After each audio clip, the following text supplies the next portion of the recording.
오늘은 성령 강림절입니다. 여러분의 마음은 성령을 통해서 기쁘십니까?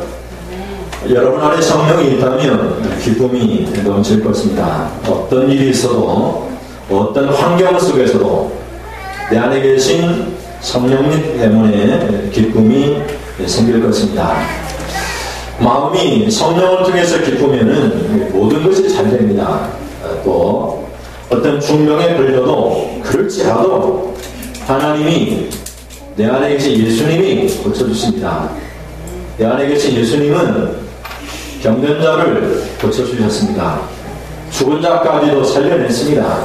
풍랑도 잠잠케 하였습니다. 내 안에 계신 예수님은 홍해도 갈라내셨습니다. 그분이 내 안에 계십니다. 그것이 바로 우리 안에 계신 능력으로우신 성령입니다. 성령이 임하시면 권능을 받습니다. 예수님이 권능이시기 때문에 권능을 받습니다. 내게 능력 주시는 자 안에서 내가 하는 것이 아니라 예수님이 하게 하십니다. 능력 주시는 자 안에서 내가 모든 것을 하게 됩니다. 그것이 이 땅에 우리 가운데 부활하신 예수님이 성령으로 오신 일입니다. 예수님은 이 기쁨을 빼앗을 자가 없을 것이다, 이렇게 말씀하셨습니다. 요한복음 16장 22절에 같이 읽어보시겠습니다. 지금은 너희가 근심하나 내가 다시 너희를 보리니 너희 마음이 기쁠 것이요 너희 기쁨을 빼앗을 자가 없으리라. 부활하신 예수님이 지금 여러분 안에 계시면서 여러분을 보고 있습니다. 그래서 십자가에 달려 죽으실 때에는 우리가 근심했습니다. 부활하신 예수님이 우리 안에 성령으로 오실 때에는 기쁨이 찾아옵니다. 기쁩니다. 그냥 대통령이 우리 집에 들어오면 기쁩니다. 그냥 슬픈 일도 많고 걱정될 일도 많고 그러지만 대통령이 오면 다 해결됩니다. 대통령님, 우리 집안에 우리 마을에 이런 일이 있습니다. 이 길 좀 닦아주세요. 대통령님, 이 문제 좀 해결해 주세요. 대통령 그런 권한이 있습니다. 그래서 기쁩니다. 해결되지 못한 문제가 없기 때문에 기쁜 것입니다. 하던 일도 중단하고 우리 집안에 온 대통령과 함께 대통령이 갈 때까지 대통령과 함께 있는 것이죠. 예수님이 이 땅에 오실 때 천사가 이렇게 외쳤습니다. 그의 이름을 예수라하라. 자기 백성을 구원할 자, 그런 뜻입니다. 또 그의 이름을 임마누엘이라. 하나님께서 우리 가운데 함께 계시도다. 하나님은 우리 가운데 함께 계시기 위해서 이 땅에 오셨습니다. 예수님은 우리가 함께 계시기 위해서 부활하셨습니다. 예수님은 우리와 함께 있기 위해서 우리 안에 성령으로 오셨습니다. 근데 성령님이 우리 안에 오셨는데 왜 안 기쁩니까? 왜 문제가 해결되지 않습니까? 예수의 이름으로 아빠 불러보십시오. 부르시면 됩니다. 아빠라고 부르면 됩니다. 성령은 양자의 영입니다. 하나님을 아빠라고 부르게 하는 양자의 영입니다. 그래서 하나님의 자녀가 되는 것입니다. 자녀는 누구든지 아버지를 부릅니다. 아빠를 부릅니다. 자녀가 있는데 아빠라고 안 부르면 속상하잖아요. 여러분이 하나님을 아빠 부르고 부르짖고 기도하지 않으면 이 문제가 있는 것입니다. 부자 간에 문제가 있는 것입니다. 하나님과 성도 간에 문제가 있는 것입니다. 24시간 있는데 아빠를 24시간 불러야 됩니다. 우리 아이들이 오후 예배가 끝나면 기숙사에 들어갑니다. 토요일날 오니까 일주일 내내 아빠를 기억하지 못할 수도 있습니다. 그래서 성령님은 우리 안에 함께 계십니다. 우리 안에 함께 계셔서 이 성령님을 통해서 하나님을 아빠, 아버지라 부르짖는 것입니다. 그래서 우리는 예수님이 오셨기 때문에 기쁩니다. 해결되지 못할 문제가 없기 때문에 예수의 이름으로 아빠라 부르짖을 수 있기 때문에 다 기쁩니다. 환난이 와도 기쁜 것입니다. 환난은 오히려 기쁨인 것입니다. 예수님을 믿는 이 기쁨, 오늘 성령 강림절인데 여러분이 성령 받으십시오 이렇게 말하지 않습니다. 성령을 다 받았습니다. 다 받았는데 모릅니다. 몰라. 우리 안에 성령님이 오셨는데 내팽개치고 이렇게 살아갑니다. 그게 문제인 것입니다. 대통령이 우리 집에 오면은 대통령인지를 알아야 합니다. 물론 이제 반대하는 세력들은 칼부림도 하고 악수도 안 하고 뭐 그럽니다. 이 세상 사람들은 그럽니다. 불신자들은 그럽니다. 하나님이 없다고 말을 하나님이 아니라고 얘기합니다. 다른 신을 찾습니다. 그러나 우리는 하나님을 믿습니다. 박근혜 대통령은 우리 나라 대통령이라고 압니다. 좀 싫어도 악수합니다. 인사합니다. 이 성도는 그런 것입니다.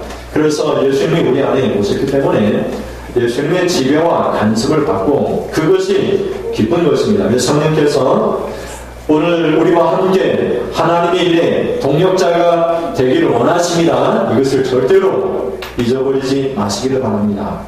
하나님 능력 많으시니까 하나님이 해주세요. 아닙니다. 하나님 능력 많으시니까 나와 함께 일하여 주세요. 사도 바울은 내가 하나님과 함께 일하는 자로서 하나님의 동역자로서 너희를 권하노니 은혜를 헛되이 받지 말라 이렇게 얘기하잖아요. 하나님이 일하시는 건 아닙니다. 우리가 우리 믿음을 갖고 우리가 일하고자 하면 그때 일하십니다. 홍해 앞에서 이스라엘 백성들이 주저하면서 하나님을 원망했습니다. 그때 모세가 하나님 앞에 부르짖습니다. 왜 부르짖느냐? 너희는 가만히 있어라. 몰라 내가 너희를 위하여 행하는 구원을 보라. 가만히 있으라고 했습니다. 하나님이. 그런데 뭐라고 얘기합니까? 홍해를 건너라. 법궤를 메고 제사장이 앞서가라. 발을 내디드라. 이거 말씀하시잖아요.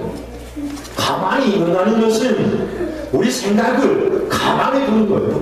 하나님의 생각과 말씀을 따라서 순종하는 것입니다. 그것이 우리가 가만히 있는 거예요. 구원은 언제 일어납니까? 부흥은 언제 일어납니까? 축복은 언제 우리에게 주어집니까? 우리가 순종할 때, 주님의 음성을 듣고 순종할 때, 안 되는 일입니다. 불가능한 일입니다. 홍해를 어떻게 건널 수 있습니까? 그래도 발을 내디드라. 발을 내디드라. 건너라. 순종하니까 홍해도 갈라지는 것입니다. 순종하면 안 될 것이 없습니다. 주님이 다 책임져 주시는 것입니다. 우리 안에 마음의 근심과 즐거움이 있습니다. 성령이 역사하면 즐겁습니다. 기쁩니다. 성령이 역사하지 않으면 성령이 근심합니다. 성령이 근심하는데 우리도 근심하면 그리스도의 사람이 아닙니다.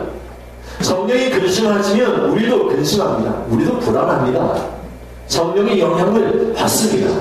성령이 책망하시면 어쩔 줄을 모릅니다. 기도해야 되는데 회개해야 되는데 내가 뭔가 잘못했구나 이런 마음을 성령이 주시는 것입니다. 첫째 미련한 자에 대한 하나님의 성령님의 근심과 즐거움을 우리가 살펴보겠습니다. 21절 말씀은 미련한 자를 낳은 자는 근심을 당하나니 미련한 자의 아기는 낙이 없느니라. 25절 같이 읽겠습니다. 미련한 아들은 그의 아비의 근심이 되고 그 어미의 고통이 되느니라. 일반적으로 부모나 자식 간의 관계를 의미합니다. 자식이 미련하면 어리석으면 바보짓하면 부모의 이 마음이 어떻겠습니까? 자식 때문에 걱정이 떠날 일이 없는 것이죠. 저희 어머니가 아들 저만 보면 목회자의 길을 가는 것 때문에 늘 가난하고 궁핍한 생활 때문에 늘 걱정했습니다. 야, 너라면 뭐든 할 수 있는데 기술을 배웠으면 좋겠는데 기술을 배워서 좀 넉넉하게 살았으면 좋겠는데 늘 그렇게 말씀하셨습니다. 지금이라도 포기해라. 네가 차를 고칠 수도 있고 네가 뭐든 배우면 기술이 손이 좋으니까 뭐든지 할 수 있다. 이렇게 늘 말씀을 하셨습니다. 그런데 아무리 그렇게 말씀을 하셔도 믿음이라고 하는 것은 하나님께 모두 맡기는 것입니다. 그래서 이 길을 포기할 수가 없었습니다. 지금은 어쩔지 모르겠습니다. 그때는 그랬습니다. 그때는 아무리 힘들어도 그랬습니다. 밥을 안 먹고 책을 사는 일도 많았고 그런 생활을 했습니다. 한 달에 2만 원 가지고도 생활했습니다. 그 가운데 책을 사 보기도 했습니다. 그런 궁핍한 생활 어떤 부모가 원하겠습니까? 근데 주님이 원하시고 인생 제일 기쁜 일은 이 길밖에 없다고 그런 믿음이 있었기 때문에 이 길을 가게 됐습니다.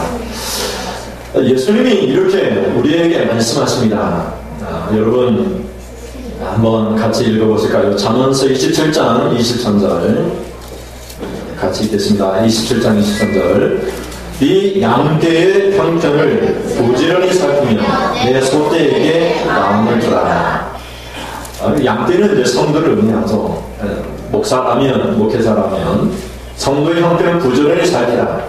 경제적인 문제, 질병의 문제 이거 얘기하는 건 아닙니다. 여기서 얘기하는 것은 신앙의 문제입니다. 신앙의 문제.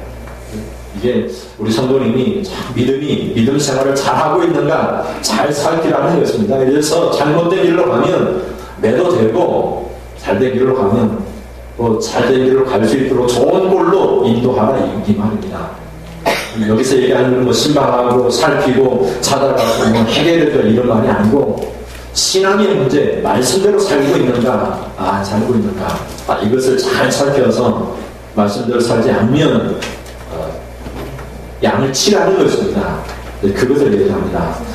그 다음 성경 구절이 이렇게 말을 합니다. 26절, 27절 같이 읽겠습니다. 26절 어린 양의 털은 내 옷이 되며 염소는 밭을 사는 갑이 되며 염소의 젖은 넉넉하여 너와 내 집의 음식이 되며 내 여종의 먹을 것이 되느니라. 이렇게 말씀으로 잘 성도를 가르치면 성도들이 어떻게 됩니까? 성도들의 털이 옷이 됩니다. 목회자의 옷이 됩니다. 성도들이 밭을 사는 갑이 됩니다. 성도에서 나오는 여러 가지 젖, 생산물이 넉넉해서 목회자와 목회자의 집의 음식이 됩니다. 또 목회자와 관련되어 있는 이 모든 것들이 먹을 것을 제공해 줍니다. 이게 하나님이 목회자를 세우신 이유입니다. 하나님이 책임져 주십니다. 성도를 통해서 그렇게 책임지도록 하시는 것입니다. 목회자는 아무것도 바라보지 말고 양떼들을 잘 치면 됩니다. 말씀으로 잘 가르치면 됩니다. 어떤 일이 있어도 말씀에서 벗어나면 안 됩니다. 말씀대로만 가르쳐야만 됩니다. 그러면 말씀대로 잘 양육받으면 성도들이 교회가 다 책임지도록 하나님께서 역사하십니다. 여러분 걱정하지 마십시오. 하나님이 책임져 주는 것입니다. 제가 처음에 이곳에 부임했을 때 장로님이 그렇게 말씀하셨습니다. 함께 굶고 함께 삽시다 이런 말씀하셨습니다. 그것이 교회의 원리인 것이죠. 왜냐하면 성도들이 잘 돼야 목회자도 잘 되는 것이죠. 성도가 잘 되려면 어떻게 해야 됩니까? 돈을 잘 벌어야 됩니까? 사업을 잘 해야 됩니까? 아닙니다. 신앙생활을 잘해야 됩니다. 신앙생활을 잘해서 그래서 물질의 복을 받아야 됩니다.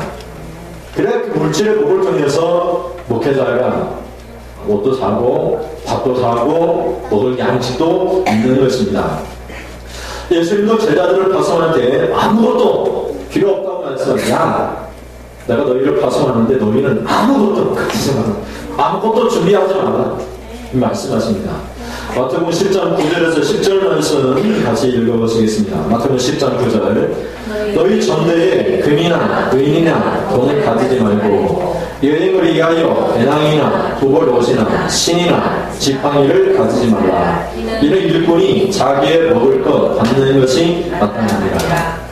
전대는 지갑을 의미합니다. 돈 주머니를 의미하죠. 돈 주머니에 금도 은도 돈도 필요 없습니다. 다 교회를 통해서 다 받는 것이 마땅합니다. 주님이 그렇게 하십니다. 교회가 성장하고 부흥하면 다 교회로부터 금도 은도 돈도 다 받습니다. 또 뭐라고 얘기합니까? 여행을 위해서. 여행은 이제 전도 여행을 의미합니다. 전도하면서 목회자가 여행을 떠나는 것을 의미합니다. 배낭이나 옷도 두 벌이 필요 없습니다. 옷도 다 줄 테니까 필요 없습니다. 배낭도 필요 없습니다. 그냥 빈손으로 가면 성도들이 다 먹이고 다 채워준다 이런 말입니다. 신이나 지팡이를 가지지 말라. 뭐라고 얘기하니까 이는 일꾼이 자기의 먹을 것 받는 것이 마땅함이라. 수많은 목회자들이 빈손으로 나갑니다. 왜 그렇습니까? 하나님을 믿고 복음을 전하면 복음을 받는 사람들이 은혜를 받아서 목회자의 생활을 책임지기 때문에 그렇습니다. 이것이 신앙의 원리인 것입니다. 영적인 것을 공급하고 육체적인 것을 받는 것은 마땅하다 이런 뜻입니다.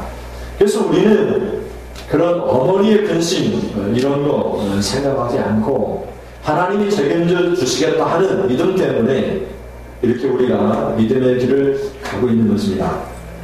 MBC에서 2003년에서 2008년도까지 행복 주식회사라고 하는 방송을 했습니다. 여러 초특급 스타들 또는 자원자들, 지원자들을 이렇게 둘씩 선정해가지고 10,000원씩 줬습니다. 일주일을 사는 것입니다. 그래서 잔돈이 많이 남으면 이기는 것입니다. 잔돈이 많은 사람에게 상품을 줍니다. 상품을. 그런 일이 있었습니다. 그래서 1만 원을 일주일을 버티기. 그래서 정말 버티고 이기고 상급을 받은 사람이 있었습니다. 오늘 그렇게 하면 여러분은 어떻겠습니까? 이런 내용이 있습니다. 제가 인터넷에서 보니까 오늘 1만 원으로 일주일인가 5일 버티기라는 TV 프로를 봤다. 남자 1명, 여자 1명, 대학생이었다. 마지막에 돈이 많이 남은 사람이 이기는 프로인 것 같았다. 상품도 있겠지만 상품 때문에 도전했겠지만 정말 처절했다. 밥도 스스로 해먹고 주인 아주머니께 300원인가 주고 기름, 소금을 뿌는 등 여학생은 학생 식당에서 김치를 계속 리필해서 그것을 찬압에 싸서 집에 와서 김치 볶음밥을 해먹는 등 10,000원의 가치가 떨어진 게 아니었어. 10,000원. 나도 짠순이가 돼야 되는데 쪽팔림은 한순간 그 방송을 보면서 나처럼 느끼는 사람이 많았으면 좋겠다. 전략, 저축. 나도 1만원 버티기 해봐야지. 그럼 회사에 도시락을 싸와야 하네. 벌써부터 고민이다. 전심을 굶을까나. 이렇게 글을 남겼습니다. 여러분이 산속에 들어갔다고 생각해 보십시오. 산속에 들어갔습니다. 일주일 동안 계획을 세우고 산속에 들어갔습니다. 아무것도 없습니다. 정말 아무것도 없습니다. 여러분 일주일 버틸 수 있습니까? 불가능한 일입니까? 가능하죠. 산속에는 먹을 것이 있으니까 가능합니다. 겨울이라면 모르겠지만 토끼라도 잡든지 산나물이라도 뜯어먹든지 여러 가지 뿌리 그런 약초를 캐먹든지 가능합니다. 근데 왜 물질 때문에 그렇게 사십니까? 왜 주일에도 일하려고 하십니까? 더 많이 벌어서 무슨 의미가 있습니까? 우리 영혼에 무슨 의미가 있습니까?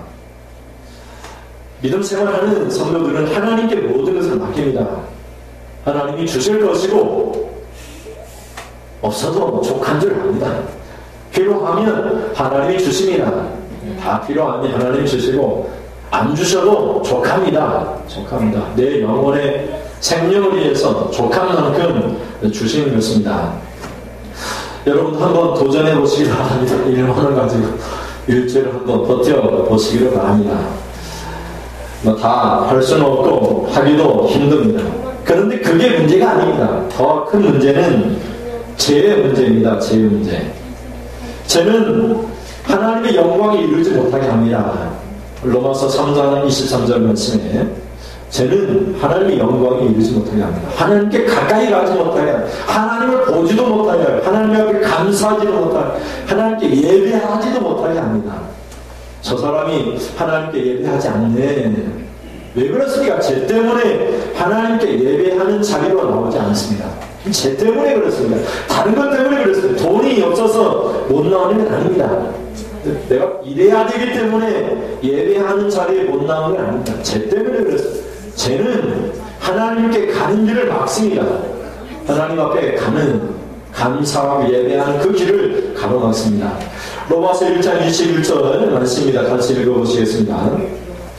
하나님을 알되 하나님을 영화롭게도 아니하며 감사하기도 아니하고 오히려 그 생각이 허망하여지며 미련한 마음이 어두워졌나니. 여기서 미련한 마음이라고 했습니다. 성령의 마음, 예수의 마음, 그리스도의 심장 이렇게 말하지 않고 그 생각이 허망하여지며 미련한 마음이 어둡다, 제가 됐다 이런 말이죠.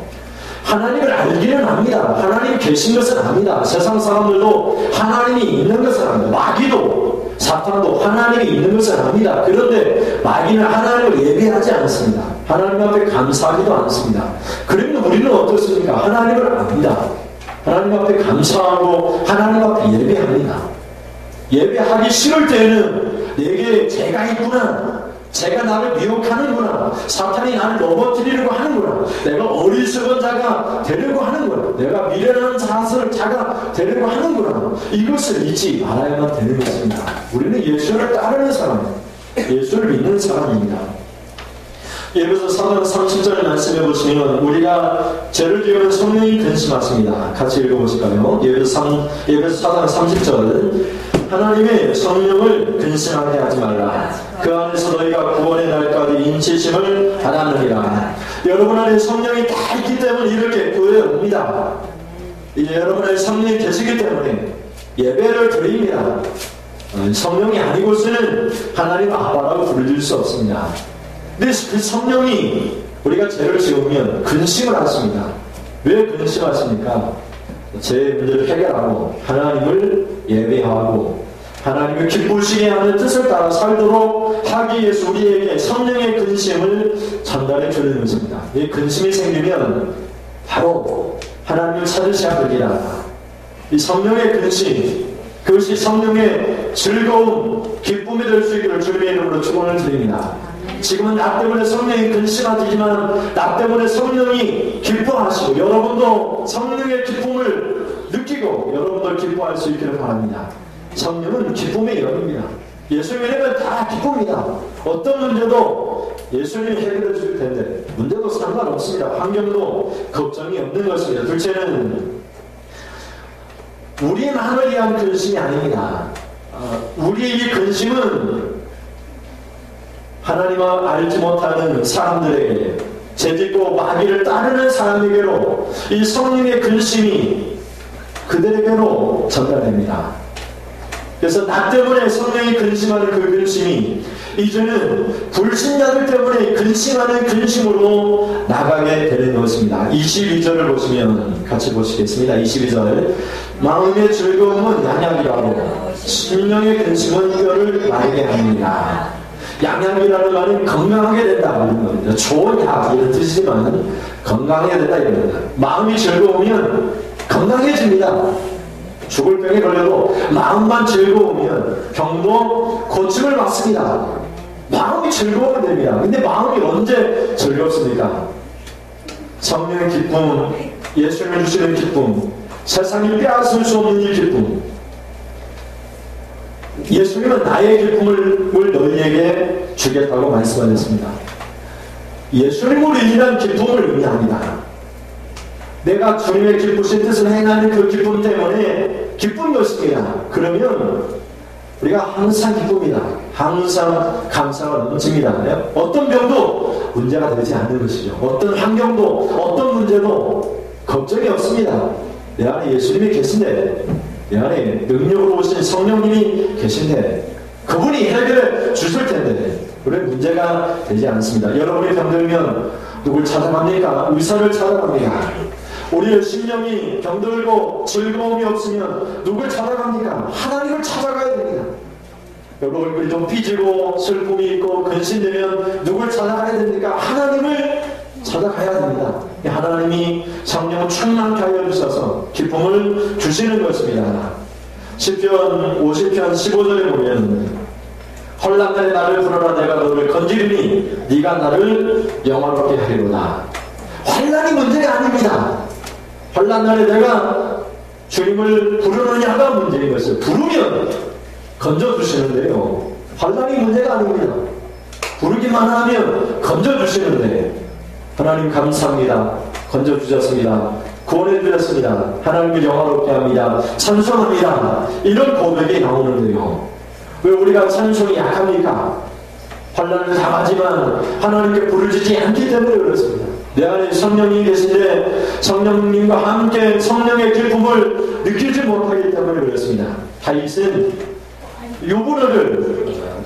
유부녀 바세바를 가늠했습니다. 아이를 가졌죠. 그 아이 때문에 그 남편 바세바의 남편 우리아를 전쟁터에 나가 죽게 만듭니다.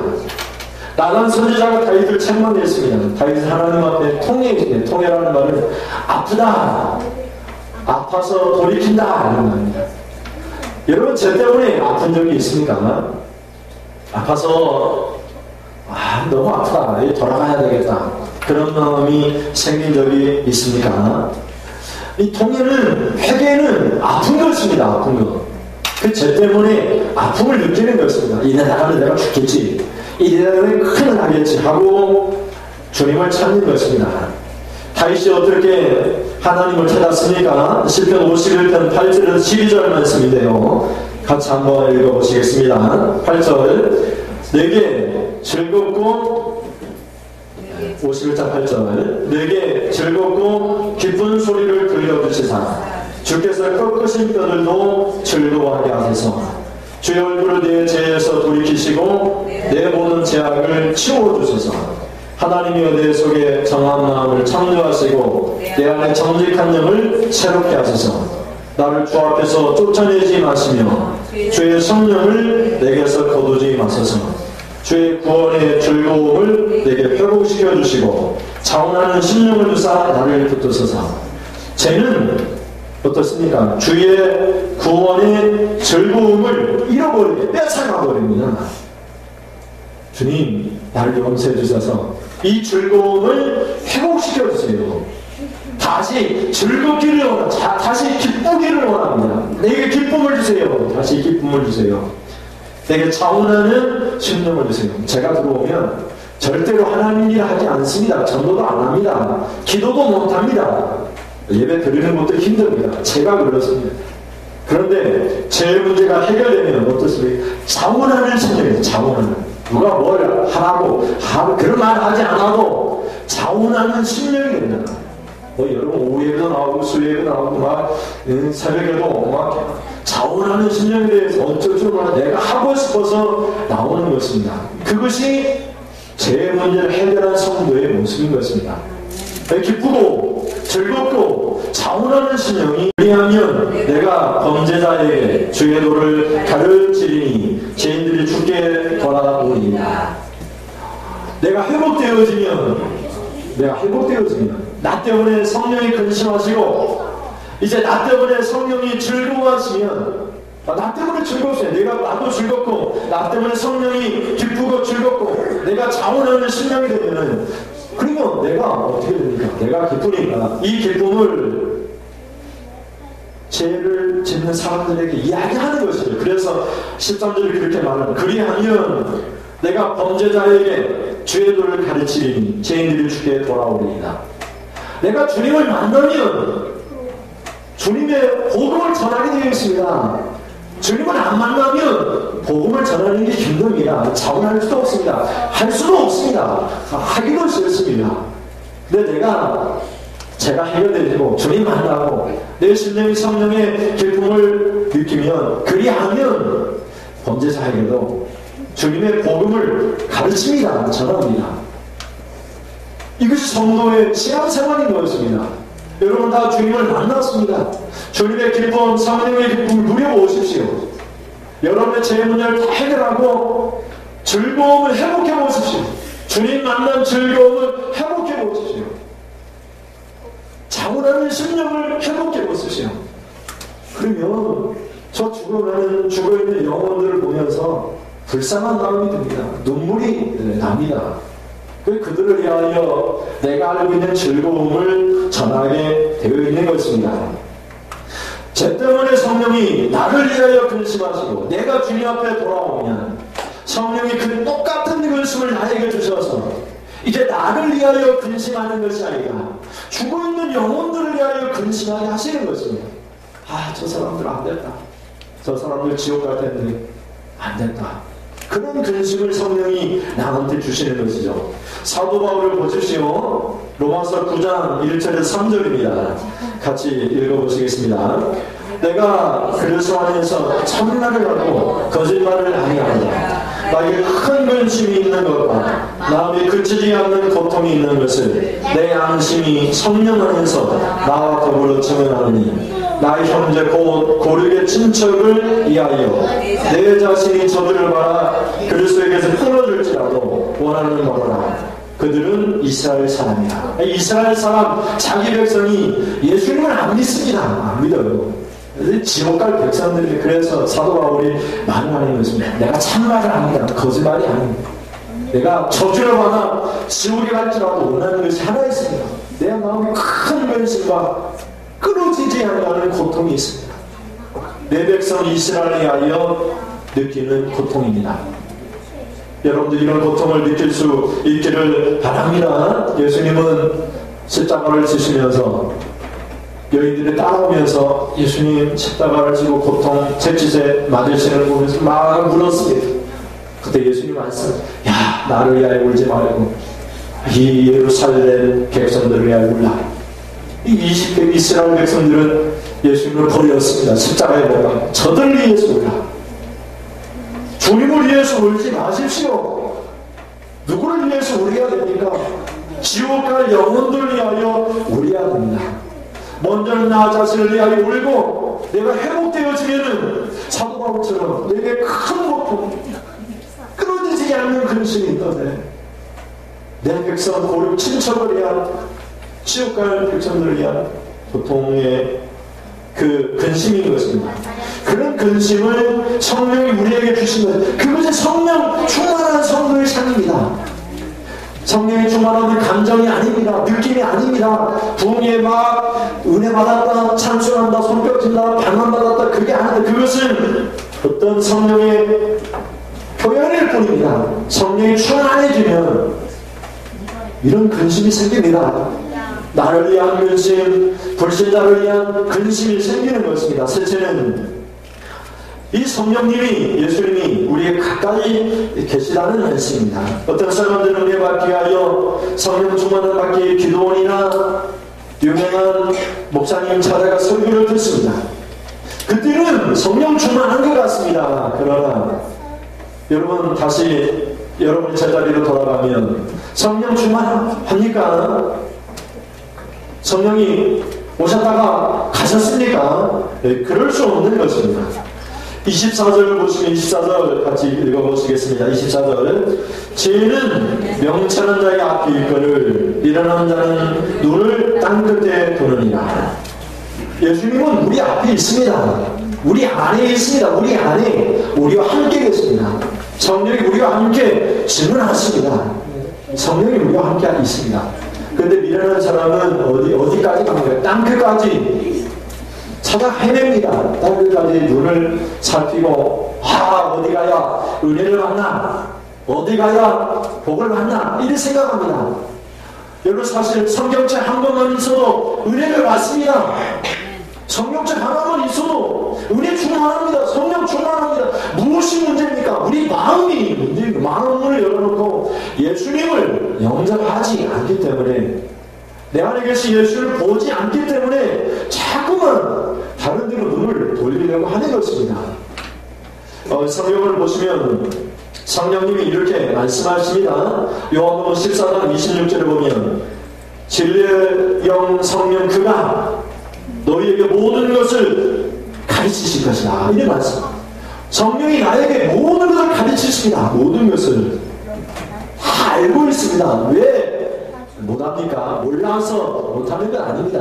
다 알고 있는데 마음문을 열고 순종하려고 하는 그런 마음이 없기 때문에, 강박한 마음 때문에, 이 마음이 뭐라고 얘기했습니까? 마음이 거짓되고 심히 부패한 것이 인간의 마음입니다. 그 부패한 마음에 거룩한 성령님이 계셔서 이 부패한 마음, 거짓된 마음이 거룩한 마음이 되는 것이죠. 그러면 기쁨이 찾아오고 사람들에게 영향을 주고 교회 다니는 사람 뭔가 다르다고 사람들이 놀라게 되는 것입니다. 여러분도 여러분 때문에 놀라게 되는 것입니다. 나는 원하지 않는데 이렇게 이런 일을 했다고 고백하게 되는 것입니다. 표준 세번역의 잠언서 17장 16절을 보면 미련한 사람의 손에 돈이 있은줄 배울 마음이 없으니 어찌 지혜를 얻게 되느냐 말씀하고 있습니다. 돈이면 안 되는 것이 없는데 돈이면 뭐든지 할 수 있는데 돈이 있어도 지혜를 얻을 마음이 없다 이런 말이에요. 돈이 있어도 예수님을 영접할 마음이 없다 이런 말입니다. 마음을 열지 않으면 아무리 무슨 일이 있어도 예수님을 영접할 수가 없다는 것입니다. 로마서 10장 6절에서 8절 말씀입니다.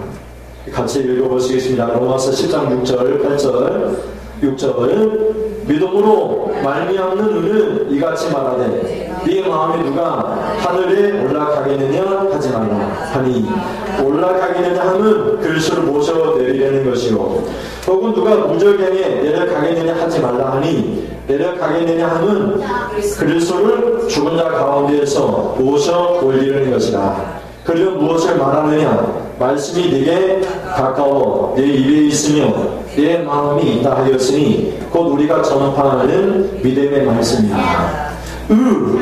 믿음, 말씀, 그리스도 다 한 가지입니다. 한 말씀입니다. 그리스도, 말씀, 어디에 있습니까? 하늘에 있습니까?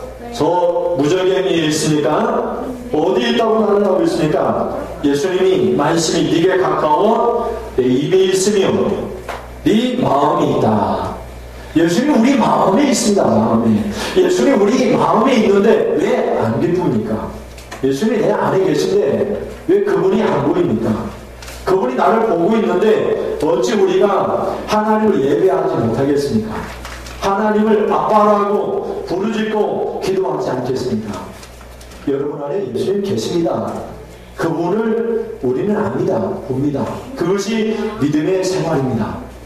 믿음이라고 하는 것은 예수를 영접하는 것입니다. 영접하는 자 곧 그 이름을 믿는 자들에게는 하나님의 자녀가 되는 권세를 이는 혈통으로 안 됩니다. 육체적인 욕심으로 되지 않습니다. 오직 하나님께로 성령으로 난 자, 그것이 믿음이라고 얘기합니다. 성령으로 여러분은 거듭났기 때문에 성령의 사람입니다. 그래서 여러분은 성령의 지배를 받습니다. 그러면 여러분 안에 하나님 나라가 이루어집니다. 그래서 여러분은 하나님의 나라 속에서 살아갑니다. 여러분의 나라가 하나님 나라가 되어지는 것입니다. 그래서 기쁩니다. 여러분 성령을 통해서 여러분의 근심이 다 사라지고 기쁨과 즐거움으로 신앙생활할 수 있기를 바랍니다. 내가 바란다고 해서 되는 건 아닙니다. 제가 있으면 성령은 근심하십니다. 죄를 없애면 성령은 즐거워하십니다. 불신자를 위하여 여러분이 정말 불쌍하다 눈물이 생기지 않으면 성령은 근심케 하십니다. 기쁠 수가 없습니다. 우리가 기쁘려면 불신자를 향해서도 근심하게 눈물을 흘려야 합니다. 그러면 성령께서 기뻐하시고 내 안에 계신 예수님이 여러분의 모든 문제를 다 해결해 주십니다. 이런 멋진 신앙생활 할 수 있기를 주님의 이름으로 축원을 드립니다.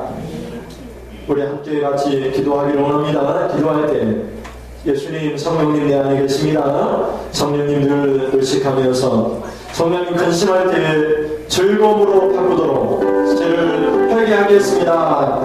저 불신자를 위하여 근심하며 그들 주님 앞에 돌아오는 거 즐거워하겠습니다. 이렇게 기도하시겠습니다. 하나님 아버지, 오늘 주님 앞에 왔습니다. 성령님 우리 안에 계신 것을 다시 기억나게 하시려고 성령 강림절 예배를 드립니다. 우리 안에 성령님이 계십니다. 가까이 계십니다. 오늘 성찬도 환영합니다. 성령님 이 성찬의 떡과 잔을 마실 때 성령이 충만한 것을 하나님 느낄 수 있도록 인도하여 주옵소서. 아버지 성령의 이 놀라운 축복이 이 시간 성찬에 참여할 때 우리에게 아버지 임하여지는 것을 우리가 알게 하여 주시옵소서. 하나님 이 시간 하나님 우리 안에 계신 우리 안에 함께 계시는 성령님을 통해서 하나님 우리의 모든 죄된 근심을 버리고 저 불신자들에 대한 근심을 통해서 죄를 위한 근심은 우리에게 회개하게 하지만 하나님의 근심 우리를 유익하게 만듭니다. 불신자를 향한 근심 우리에게 복이 되게 하십니다. 이런 놀라운 은혜를 체험하며 살아갈 수 있도록 하나님 인도하여 주옵소서. 하나님 도와주시옵소서. 하나님 이제 6월 첫 주일이나 성찬의 떡과 잔을 먹고 마시기를 원합니다. 이 잔과 떡에 성령님 예수님 영으로 임재하여 주셔서 먹는 이마다 그 안에 성령이 예수님이 오신 것을 깨닫고 성령 충만한 삶을 살아갈 수 있도록 도와주옵소서.